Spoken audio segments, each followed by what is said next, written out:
함께하는 셀 강된 형제입니다.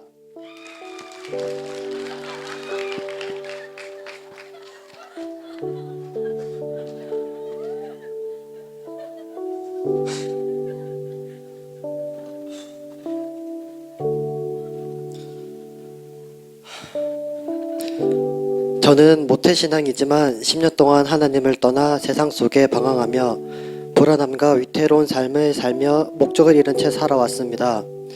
그러다가 작년에 스튜디오를 준비하면서 채워지지 않는 공허함과 다시 예배를 회복하고 싶다는 생각이 들었고 스튜디오 근처에 있는 우리 교회를 만나게 되었습니다. 그렇게 우리 교회에 등록하고 셀리더님이 평일에 밥 먹자고 하셔서 밥을 먹고 교회 청년이 하는 카페가 있다고 해서 커피 마시러 구유에 가게 되었습니다. 교회 청년이 하는 곳이라 그런지 교회 청년들이 많이 있구나 하고 올라가서 커피를 마시던 중 저희 테이블로 한 분, 두 분 같이 앉으셨고 그때까지 뭐지? 라는 생각을 할 무렵 행복에 대해서 얘기를 하시더니 가방에서 연두색 책 한 권을 꺼내시면서 이게 행복 모임이라고 하면서 행복 모임을 하자고 얘기하셨습니다. 그게 저의 첫 행복 모임이었습니다. 행복 모임을 하면서 그동안 잊고 있던 하나님의 마음과 사랑을 알게 되었고 스튜디오 준비를 하면서 이곳이 행복 모임을 할 수 있는 장소로 사용되면 좋겠다라고 막연하게 생각했습니다.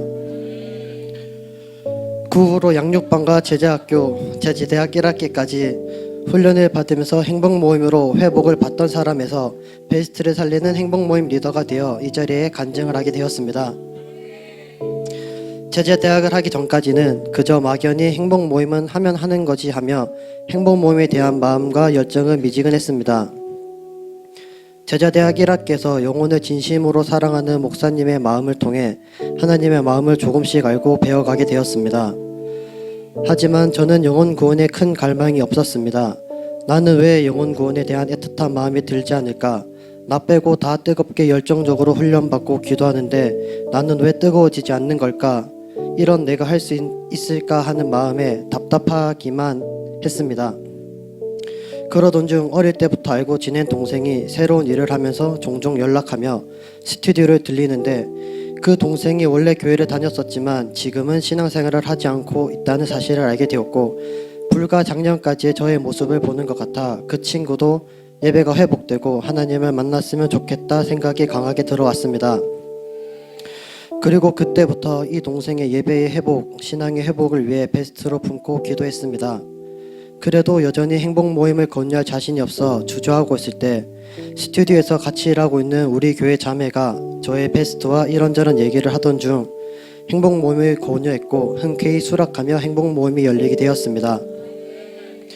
처음에는 집중을 못하고 딴짓을 하면서 메시지를 듣는 둥 마는 둥 하던 베스트가 행복 모임의 회를 거듭할수록 점점 메시지에 집중하였습니다. 사업하면서 문제가 생겼을 때 예전이었다면 많이 힘들어하고 스트레스를 받았는데 행복 모임을 하고 나서부터 마음이 편안해지고 뒤에 든든한 백이 있는 것 같은 느낌이 드는데 그것이 하나님이 백이 되어주시는 것 같다고 스스로 고백해 주기도 하였습니다. 지난주에는 베스트가 코로나에 걸렸다는 소식을 듣고 행복 모임은 못하겠구나 생각이 들던 차 베스트가 먼저 집 밖을 못 나가니 줌으로 행복 모임을 하면 안 되냐고 하였습니다. 이렇게 부족함 투성이인 저를 통해 하나님께서 일하고 계시다는 것이 느껴졌습니다. 행복 모임은 나의 힘과 능력으로 하는 것이 아니라 성령님의 능력으로 하는 것이라는 말씀이 떠올랐습니다. 행복 모임은 나도 살고 남도 살린다는 말이 복음을 전하며 베스트가 살아나는 것은 당연한 것이라 생각했지만 복음을 전하는 나도 살아난다는 말은 요즘 진심으로 실감하며 살아가고 있습니다. 매일 나의 문제만 두고 기도하던 내가 요즘은 주위에 힘들어하는 친구들을 보면 나와는 상관없는 일로 보여지지 않습니다. 예전에는 남의 문제를 보고 들을 때도 무덤덤하게 아 그런 일이 있구나 했었는데 어느 순간 그런 친구들이 한 영혼으로 보이며 행복 모임을 하면 다 이겨낼 수 있을 텐데 행복 모임이 열렸으면 좋겠다 하며 셀의 기도 제목을 나누고 행복 모임이 열리기를 기도합니다.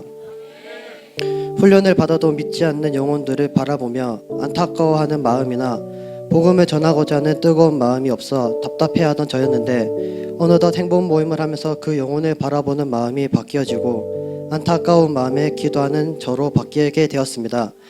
할렐루야. 하나님이 하셨습니다. 행복 모임을 하면서 제가 응답받고 누리는 것들이 더 많이 있습니다. 행복 모임을 하던 중에 재정적인 문제로 스튜디오 운영에 어려움이 찾아왔습니다.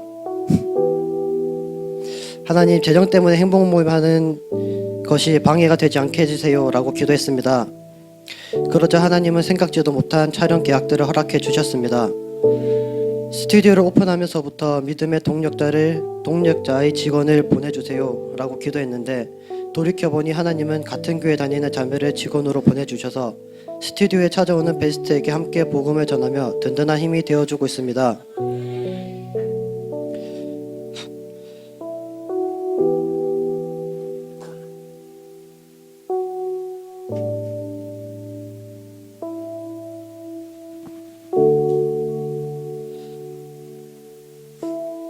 무엇보다 부모님께 저는 항상 물가에 넣어놓은 아이처럼 불안한 아들이었지만 지금은 부모님에게 기도하면 다 됩니다. 기도해 주세요 라고 믿음의 말을 건네는 든든한 아들이 되었습니다. 제자대학 1학기라 그런 걸까요? 아직도 하나님의 비전이 사명이 완전히 내 것으로 이해되지는 않습니다. 말씀이 다 알아먹어지지도 않습니다.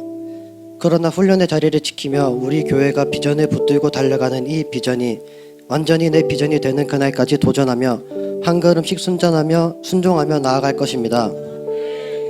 그렇게 나의 부족함을 고백하며 훈련으로 한계를 돌파해 나갈 때 하나님의 비전이 나의 비전이 되어 제 가슴 깊이 들어오게 될 것을 기대합니다.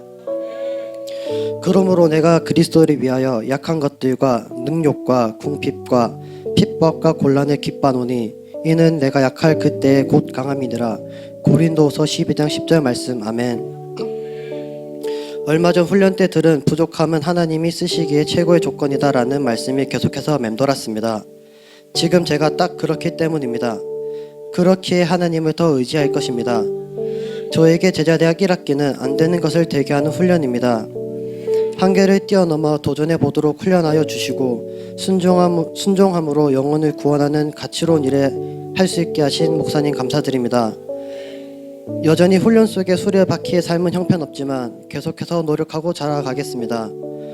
오랜 방황 속에서도 포기하지 않으시고 저를 다시 불러주시고 우리 교회를 만나 양육받고 훈련받아 복음을 전하는 행복모임 리더로 세우신 나의 하나님 아버지께 모든 감사와 영광을 드립니다.